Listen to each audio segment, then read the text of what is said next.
Hello everyone, I'm Joshua Clement with Lighty Contractors, and today I'm going to talk to you about how to install vinyl flooring without adhesive. Now for this job, we'll be using a stapler instead of adhesive. Go ahead and roll out your vinyl and make any cuts that are needed. After you have everything where it's going to go, grab your stapler, apply slight pressure, almost a stretch to it. Take your stapler, put it real close to the wall so that way your staples aren't sticking out from underneath your trim. And then put it down. Come over this way, apply a little stretch, and staple it down. Just go ahead and do this all the way about 10 to 8 inches across your floor.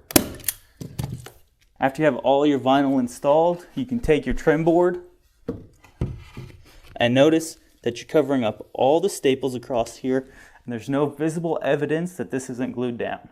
I'm Joshua Clement with Lighty Contractors, and we just talked about how to install vinyl without any adhesive. Thank you all for watching, and good luck with this project.